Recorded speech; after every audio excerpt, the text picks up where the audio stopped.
I'm going to tell you how to prepare for food shortages without it costing a lot of money.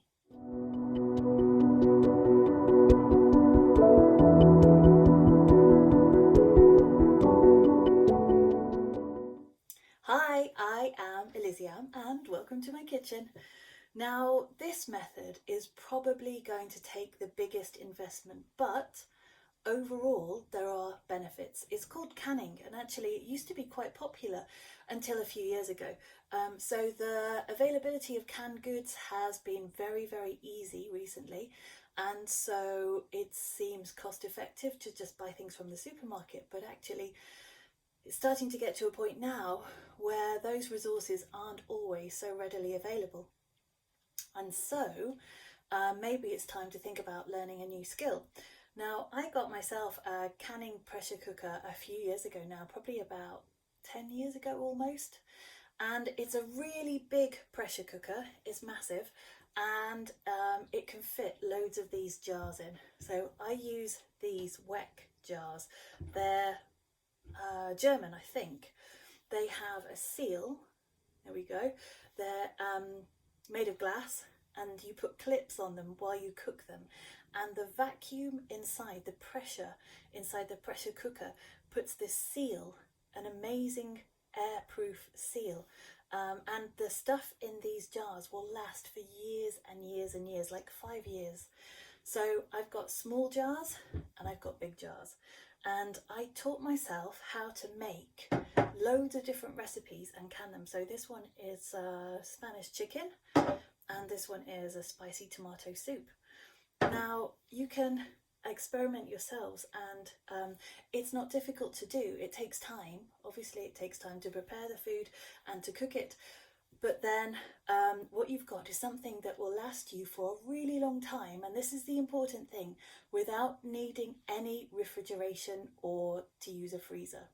Okay, so if we have huge problems with power supply and you can't keep your stuff cold, then it doesn't matter because these will just store in a cupboard.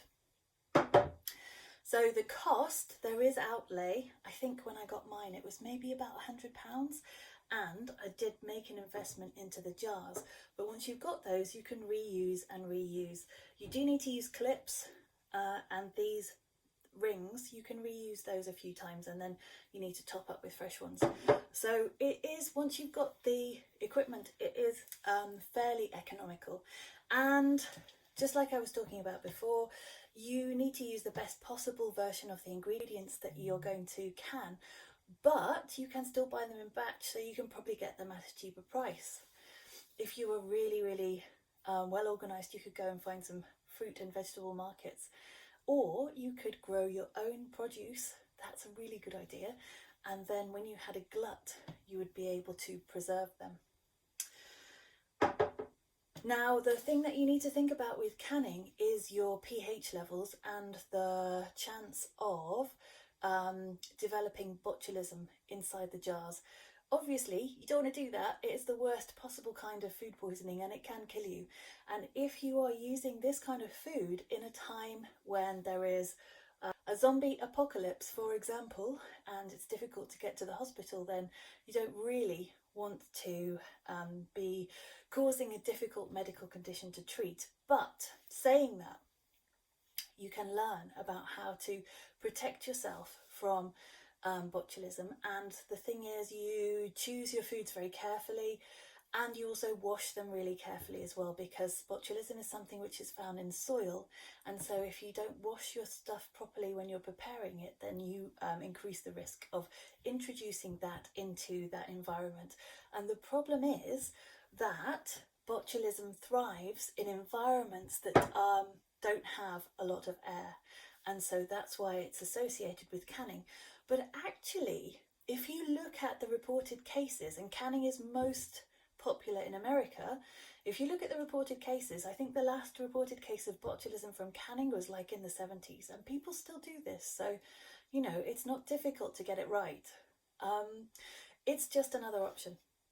If you would like to know any more about preparing food, either storing dried food, drying your own food, cooking in batches and freezing it, or canning, I would be really happy to talk about this because actually I am secretly, or not so secretly now, a bit of a prepping geek.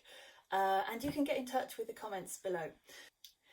I would like to thank you for taking the time to like, subscribe, and to put the alert notification on so that you never miss an episode.